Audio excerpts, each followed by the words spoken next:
Je suis pas un va-t-en-guerre. Je suis pas du tout un va-t-en-guerre. Je suis d'accord pour que on puisse aller à l'élection, que cela soit une fête. Oui, je suis d'accord. Mais si les gens à l'interne de leur parti n'arrivent pas eux-mêmes à s'entendre, c'est pas à nous de venir leur corriger le tir. Et que les gens arrêtent tout le temps de voir la main du président Talon derrière. Il n'en a que faire. Nous, on est plutôt occupés à beaucoup de choses. Hein. On est plutôt occupé à beaucoup de choses. On n'a pas ce temps-là. Et pour ceux qui se demandent si je suis dans le pays, si mes propos les dérangent autant que ça, s'ils sont trop fâchés là, ils n'ont qu'à boire l'eau. D'accord? Moi, je m'en fous éperdument des humeurs des uns et des autres. Je n'attends pas à ce que quelqu'un vienne me nourrir, non? D'accord? Et si les gens n'arrivent pas à joindre les deux bouts, bah, si ce que vous faites n'arrive pas à vous permettre de vous donner 2 ou 3 repas par jour, bah, allez dans d'autres choses. Forcez-vous. C'est ça un homme. Le Béninois est trop habitué à la paresse. Le Béninois est trop habitué à du favoritisme. Tu vas te la fermer. Donc, parce voilà. que là, tu continues de m'en arrêter là pour le moment. Je ne vais pas faire trop de mécontents. Non, en fait, ce n'est pas le moment pour les questions au besoin. Mais comment il peut citer tout un peuple de paresseux? Gilo, c'est toi le paresseux ici. Écoutez, c'est toi là qui nourrissait les Béninois avant. Ah, je pense bien. Mais ça, on va accepter ça au nom du contradictoire. Non, il faut il gagne quoi? Gilo, tu vis de la politique, c'est ça? Tu gagnes quoi pour devenir milliardaire? Et vous êtes en train de soutenir, mais tu viens te dire gaillardement de tu penses que tu peux prendre en charge ceux-là qui sont sur ce... On va écouter M. Gilo avant de revenir à le roi. Monsieur Gilo, si vous m'entendez, vous pouvez prendre la parole. Donc, les amis, tapotez, partagez le live. Alors, merci Biafrica. Bonsoir à tous. C'est un plaisir d'être là à nouveau avec vous ici ce soir. Par rapport à l'actualité politique dans notre pays, déjà, moi, je voudrais qu'on arrête de tirer tout le temps sur le député, l'honorable Sodinou, qui aurait repris son parrainage. Et de deux, qu'on arrête aussi de chercher et de voir à tout prix la main invisible du président Talon. Le président Talon n'en a que faire de ce qui se passe dans les LD. D'accord? Ils ne peuvent que s'en prendre à eux-mêmes. Parce que déjà, quand vous parcourez la lettre de l'honorable en question, il a fait cas d'un certain nombre de malaises, d'un certain nombre d'humiliations qu'il aurait eu à subir au sein de ce parti. Et pas que lui, d'autres collègues en ont subi également. En tout cas, des personnes d'une certaine région donnée. Et mieux, c'est que des coordinateurs d'arrondissement ont même été lésés, ont été dépouillés. Vous voyez un peu, des gens qui étaient déjà élus, des gens qui étaient déjà retenus pour diriger, enfin coordonner les activités du parti dans ces arrondissements-là, eh bien, ont été vidés de leur substance. Et tout ça après le congrès de Parakou en 2023. Donc, ça fait un bon moment que ce malaise-là durait. Et bon nombre de choses. Et donc, quand on vilipende le monsieur aujourd'hui, quand on cherche à le vitrioler à travers tous les mots aujourd'hui, sans regarder dans le rétroviseur, sans penser à tout ce que le monsieur a eu à subir, sans penser à tout ce que ses collègues et lui ont eu à subir, et qu'aujourd'hui on pense que c'est lui le chat noir, mais moi je dis non. Je dis non. Et cela devrait constituer encore une fois une leçon pour ces messieurs des démocrates, afin qu'à l'avenir, ils puissent faire attention à leur mode de gestion. Parce que si déjà, ils n'arrivent pas à gérer leur propre parti politique, comment peuvent-ils arriver à gérer toute une nation? Et quelle nation encore, le Bénin? Nous sommes un petit pays, certes, mais très difficile à gérer. Très difficile. L'autre chose, c'est que il y a une polémique qui s'enfle depuis avant-hier sur les réseaux sociaux concernant une jurisprudence. Et les gens sont même allés à faire la comparaison avec ce qui s'était passé en 2021 avec l'honorable Afo, populairement appelé Soui. Si je dois faire un petit rappel de mémoire, contrairement à ce que nos amis juristes ont eu à dire sur les panels, en français terre à terre, c'est que en 2021, Soui appartenait à la majorité parlementaire, bon, disons présidentielle. Et cette majorité-là connaissait déjà son candidat. Il y avait déjà un candidat, en tout cas un duo de candidats désignés qui était connu.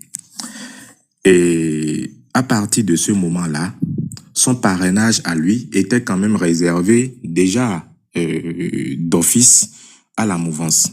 Mais qu'est-ce qui s'est passé? Il s'est fait démarcher par Dame Rekiat Madougou en ce moment-là et malheureusement, son parrainage a été subtilisé.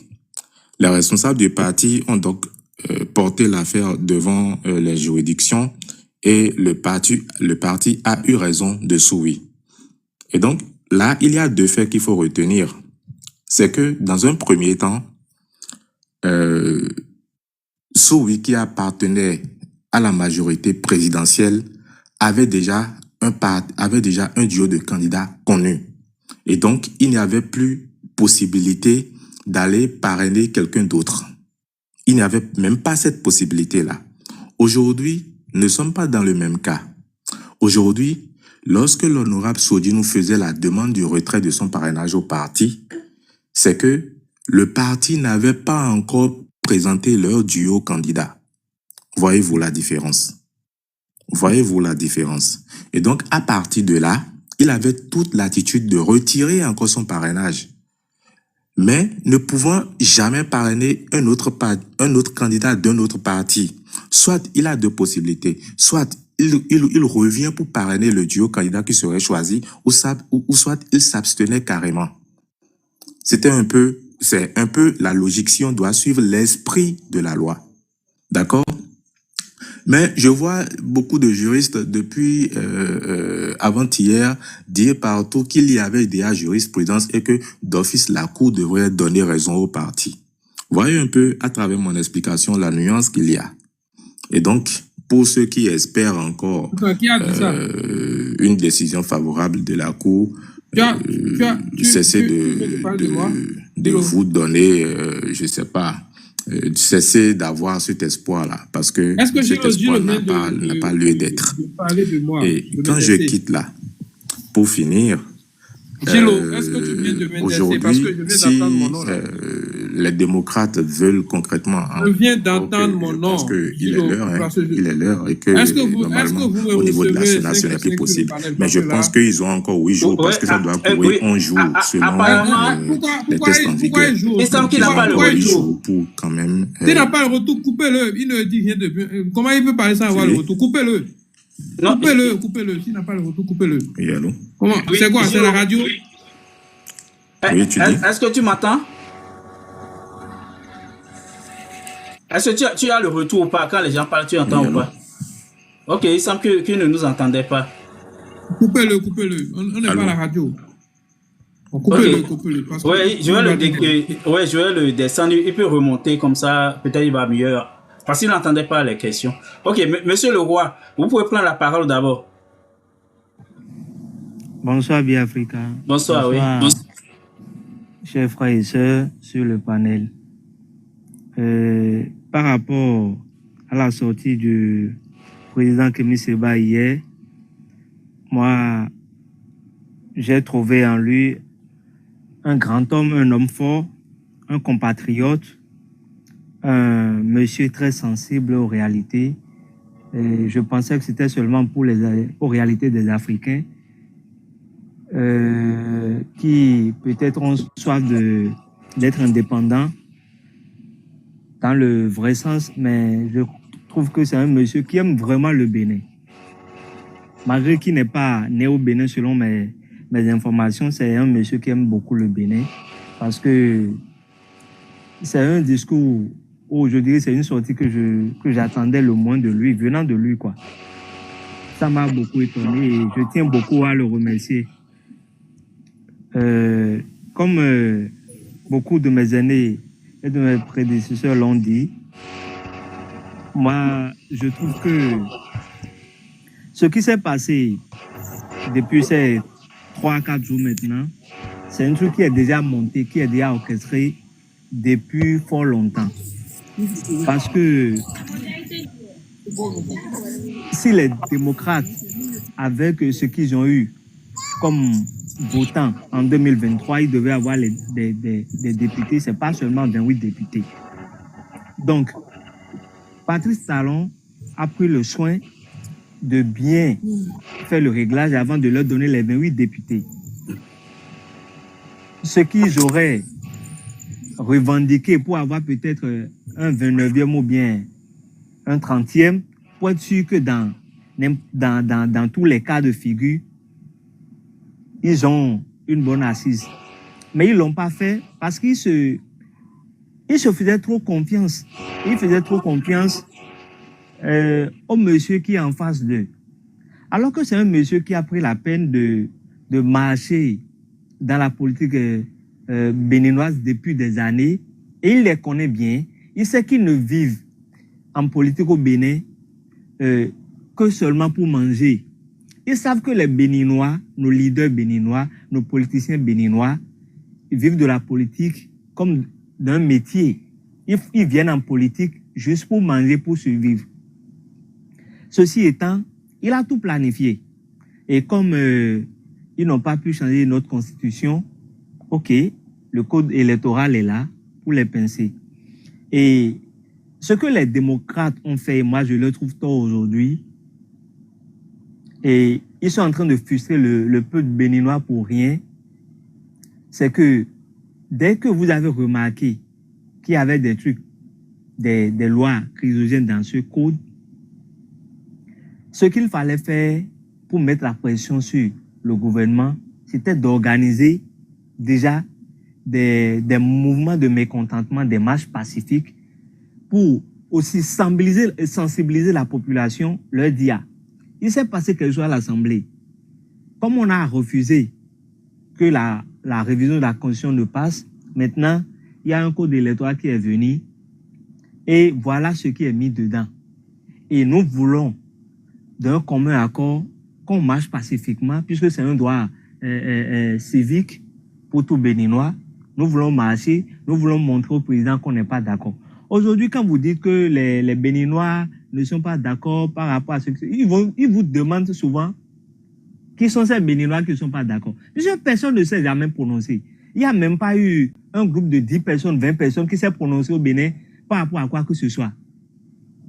Le cas de concertation de l'opposition, je ne sais pas ce qui s'est passé, je ne sais pas si c'est un prix là, je ne sais pas ce qui s'est passé, mais je me suis dit que c'est peut-être les démocrates qui n'ont pas voulu se soumettre ou bien qui n'ont pas voulu se résoudre pour qu'ils puissent faire front commun ou bien je ne sais pas ce qui n'a pas marché. Et ils se sont de façon, je dirais, unanime déclarés capables d'aller aux élections. Ce qu'ils sont en train de vivre aujourd'hui n'est que le résultat de ce que cette loi électorale n'est pas bonne. C'est-à-dire, les parrainages dans beaucoup de pays se font. Mais tel que c'est conçu au Bénin aujourd'hui, la vie de tout un peuple peut se résumer à un seul député, au bon vouloir d'un seul député. C'est ce que nous sommes en train d'assister malheureusement aujourd'hui. Et pour faire court, ce que moi je peux dire, c'est que aujourd'hui, ils ont déjà compris que c'était une première erreur d'avoir accepté d'aller aux élections avec ce code électoral-là.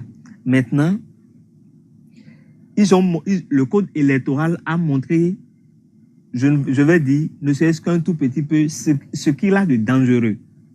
Donc, ce qu'il faut faire aujourd'hui pour mettre la pression sur l'État, sur le gouvernement, sur Patrice Talon, à mon avis, à moi, c'est, comme beaucoup l'ont déjà dit, c'est qu'on se concerte, c'est qu'on se lève comme un seul homme, c'est que le peuple béninois décide aujourd'hui de leur manifester notre mécontentement, de leur dire qu'on n'est pas d'accord avec ce code. Il est encore temps, les élections sont encore dans, je ne sais pas, 5 mois, 6 mois, on peut encore tout faire. Il suffit seulement qu'on s'entende, et peut-être d'ici lundi, mardi, si les députés veulent changer, c'est un truc, c'est quelque chose d'une journée, et puis c'est fini. Mais Patrice Talon ne veut pas changer parce qu'il ne veut pas quitter de façon directe, et de façon indirecte, il ne veut pas quitter le pouvoir. Le gars aujourd'hui veut être le premier de l'Afrique. Quand on compte le plus riche en Afrique, Patrice Talon veut être le premier. Le Bénin est sa seule ressource. Il vit, le Bénin est comme une eau dans laquelle il vit. Il respire par le Bénin. C'est le Bénin qui lui a donné l'argent. L'argent qu'il a pris par je ne vais pas dire malversation, mais par les voies tortueuses en faisant, je vais dire, en mettant comme source de revenus cette société. Et il y avait tellement de compromis dans les gouvernements passés avant qu'ils ne viennent. Et il amassait seulement de l'argent. Aujourd'hui, vous êtes en train de lui demander de laisser simplement ça, tout ce qu'il a amassé là où il mange, là où il trouve à manger, ce qu'il lui donne à manger. Parce que c'est la mort des Béninois qui fait, lui, sa force, son suivi. Donc, quand le Béninois meurt et affamé, Patrice Talon s'en fout. Il prend nos sous pour s'enrichir. Et il n'est pas prêt à laisser ça. Il n'est pas prêt à laisser. Ce qu'on est en train de dire aujourd'hui, même si Sodinou ne se rebellait pas de la sorte, parce que moi, je suis sûr que pour l'avoir fait, c'est qu'il y a des propositions là, donc, il y a un argument sinon, mais aussi dessous sur, mais là aussi, là, il y a proposer, donc, ce qu'il a fait aujourd'hui, là, ça ne fait que confirmer les informations qu'on avait. Mais il m'a dit, il 100 millions pour mais il a proposé 500 millions, il a proposé 1 milliard. Donc, ce qui se passe aujourd'hui, là, les hommes politiques qu'on a aujourd'hui au Bénin ne sont plus là pour le peuple. Ils sont là pour leur ventre. Ils sont là pour leur intérêt. Ce qui a lieu de faire aujourd'hui, c'est de se constituer panafricain, résistant, démocrate, quel que soit ce que on s'appelle, on doit s'unir aujourd'hui pour essayer d'éliminer le mal qui est Patrice Talon. Patrice Talon n'est pas prêt à quitter le Bénin. C'est le Bénin qui lui donne de souffle de vie. Il vit, il est riche, il a tout ce qu'il a grâce au Bénin. Il n'est pas prêt à laisser. Tout ce que vous voyez là, il y a un coup constitutionnel, mais c'est zéro. C'est connu d'avance, c'est zéro. Hein. Et comme c'est un jusqu'au boutiste, ne pensez pas qu'il va fléchir par rapport aux pressions. Bon, il y a une démocratie, il y a une loi, il y a un débat. Et dans ces bureaux qu'on a mis, jamais. Regardez le nombre de personnes qui sont encore en prison. Ni do edinaze medero tento melona wa njono abie dino que situation tout le monde on dit jedo e ina o derika madugu ne leton ina o c'est que ina ko arranger nous soupo quoi mais do exil na o le ko akwe tout ça là il n'est pas prêt à quitter ba yon de manajo mais ejro ma unajo sans que le sang des Béninois ne soit versé nunajo il va quitter. S'il y a un Dieu dans les cieux et c'est lui qui a son souffle de vie dans la main là nunajo parce qu'aujourd'hui Patrice Talon n'est pas fort. C'est les bureaucrates qui sont autour de lui et l'armée. Il suffit seulement que il y ait des sous-officiers, il y a des désobéissances, c'est fini. Il est faible, il n'a plus de pouvoir.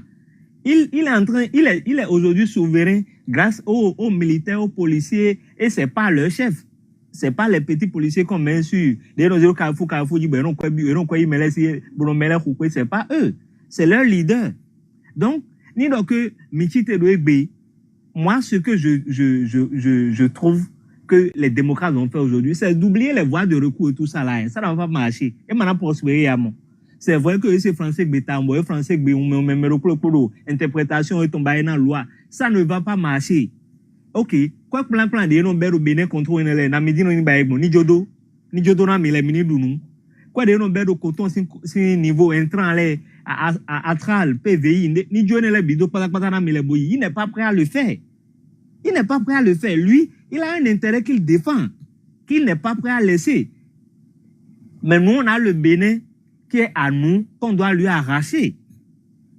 Et si on n'est pas prêt à l'arracher, on n'est pas prêt d'être libre. On ne sera pas libre. Nous sommes aujourd'hui béninois esclaves au Bénin. Nous sommes des esclaves de Patrice Talon. Patrice Talon est esclave aujourd'hui des Occidentaux. Mais aujourd'hui, lui, il trouve à manger. Il est à l'aise. Ses enfants ont fait des études. Ils sont épanouis. Ils sont des milliardaires. Ils sont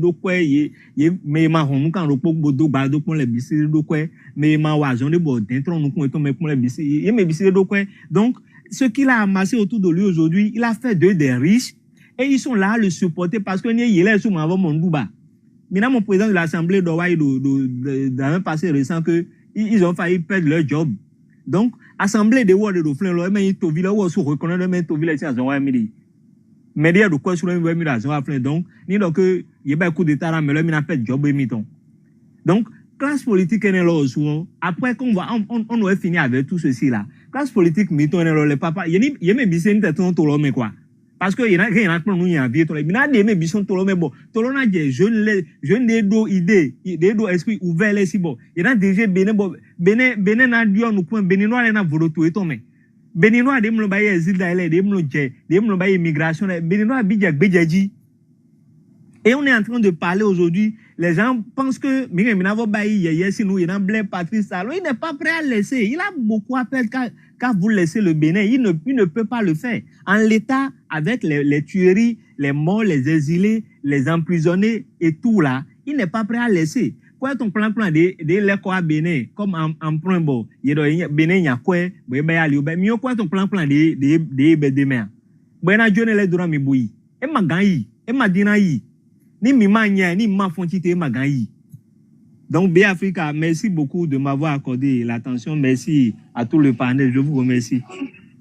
Ok, voilà quelqu'un qui a vraiment compris l'enjeu du Bénin, que toutes les acrobaties qu'il fait pour ne pas partir, pour partir sans partir, là, c'est juste pour protéger son empire économique. Parce que s'il part demain, il va tout perdre. Parce que tout ce qu'il a, en réalité, ce n'est fondé sur rien.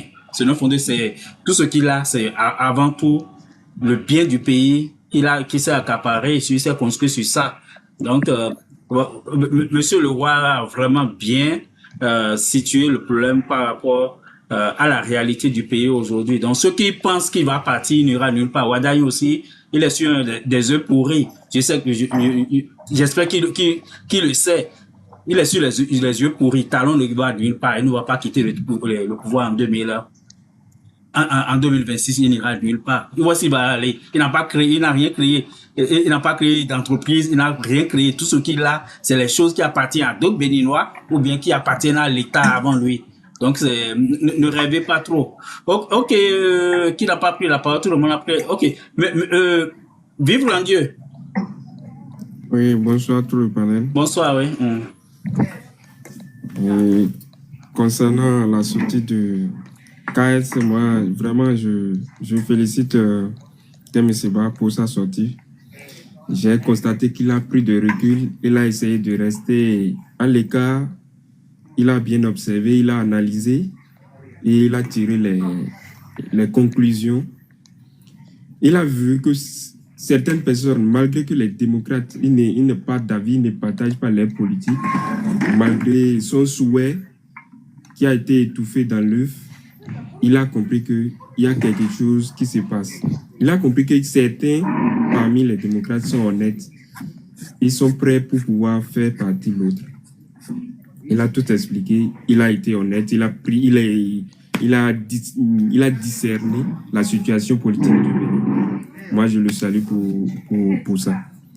En ce qui concerne les gens qui jettent toujours le tort sur les démocrates en disant ils n'ont pas dénoncé les lois. Moi, je me demande si ceux-là, ils sont à l'écart de la situation politique actuelle depuis 2016. Moi, je prends un seul exemple. Lors de la fête du travail, qu'est-ce qui s'est passé? Les syndicats ont essayé de se regrouper. Ce n'est pas une manifestation. Cela n'est pas encore une manifestation. Mais ils sont partis les arrêter au niveau de la bourse de travail. les députés des démocrates à plusieurs reprises ont été empêchés d'aller rencontrer les militants. Comment ils vont faire pour pouvoir manifester? Comment ils feront pour pouvoir manifester les mécontentements? Et je finis avec ces cas. Biafrika, moi je vais vous demander quelque chose. À l'heure actuelle, là, c'est vrai, la démocratie, vous optez pour la démocratie. Mais il y a certaines personnes qui tiennent des propos que vous ne devez pas tolérer.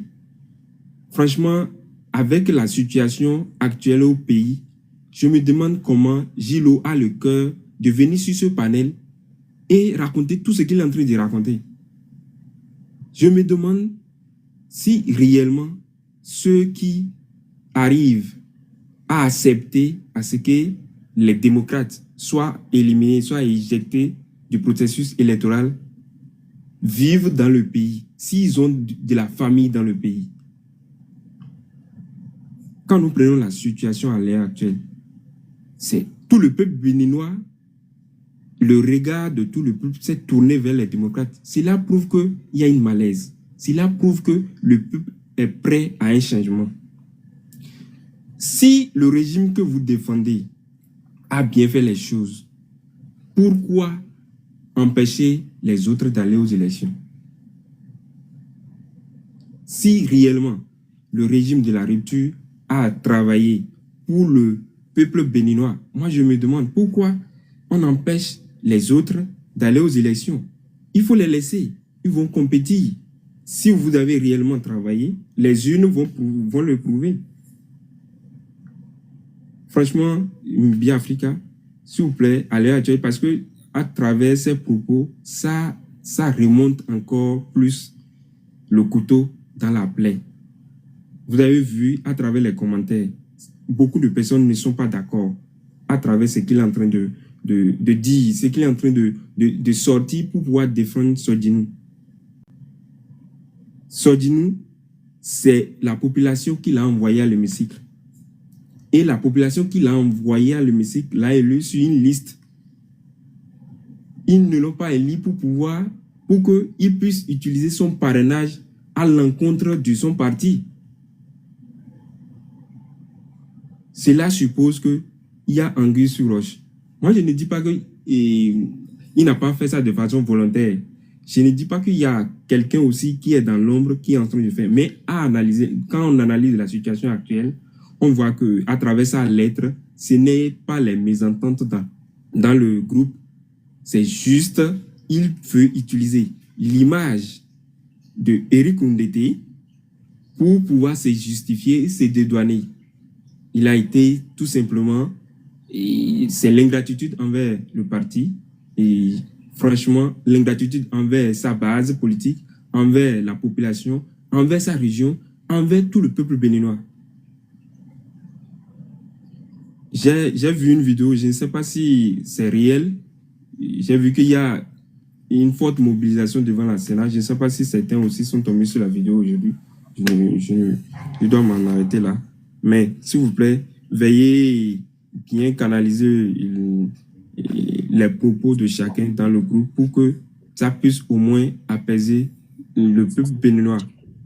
Parce que à travers ces propos, ça met de l'huile sur le feu. Merci beaucoup, Biafrika. Ok, merci, vivre Dieu. Monsieur Gilo, est-ce que vous m'entendez maintenant? Biafrika. Monsieur Gilo, est-ce que vous m'entendez maintenant? Ah, parce qu'avant, on n'avait pas le retour, tout ça. Je vous entends, monsieur Jossou. Ok, donc vous pouvez terminer maintenant. Ouais. D'accord. Alors, j'ai entendu tout à l'heure que je défendais l'honorable Sodinou. Non, pas du tout. Je ne le défendais pas. Je ne faisais que donner mon analyse, d'accord, par rapport à la situation. L'honorable Sodinou, je n'ai aucun intérêt à le défendre, moi. D'accord? Maintenant, je pense que j'ai déjà dit assez de choses. Pour finir, si je dois opiner sur la sortie de Kémi Séba, sur la situation actuelle, eh bien, c'est ce que j'ai toujours dit ici, hein, sur vos différents panels. ça ne sert à rien de continuer à alarmer, à menacer, voilà, à chercher, à haranguer la foule. Le Bénin d'aujourd'hui, là, d'accord, ce n'est plus le Bénin d'il y a 15-20 ans. Non, les choses ont changé. Et rappelez-vous, en 2021, d'accord, lors des élections présidentielles passées, le président Talon l'a dit, d'accord, ce qui s'est passé en 2019, c'est quelque chose qui l'a un peu surpris, parce qu'il ne s'attendait pas du tout à ce que des Béninois seraient prêts à aller à ces extrémités-là. D'accord? C'est d'ailleurs pour ça que cela s'est produit. Et il a dit, en ce moment-là, de se rassurer, et que désormais, ça ne se passera plus. Et effectivement, plus rien de ce genre-là ne s'est plus jamais passé et ne se produira plus jamais. Et donc, par rapport à la sortie de Kémy Séba qui promet opération Jéricho, opération ci, opération ça, calmez-vous, d'accord? Le Bénin d'aujourd'hui, là, il y a beaucoup de choses qui ont changé.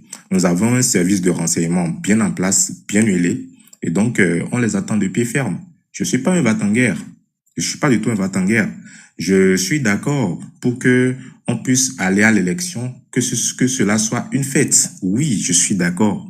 Mais si les gens à l'interne de leur parti n'arrivent pas eux-mêmes à s'entendre, c'est pas à nous de venir leur corriger le tir. Et que les gens arrêtent tout le temps de voir la main du président Talon derrière. Ils n'en ont que faire. Nous, on est plutôt occupés à beaucoup de choses. Hein. On est plutôt occupé à beaucoup de choses. On n'a pas ce temps-là. Et pour ceux qui se demandent si je suis dans le pays, si mes propos les dérangent autant que ça, s'ils sont trop fâchés là, ils n'ont qu'à boire l'eau. D'accord? Moi, je m'en fous éperdument des humeurs des uns et des autres. Je n'attends pas à ce que quelqu'un vienne me nourrir, non?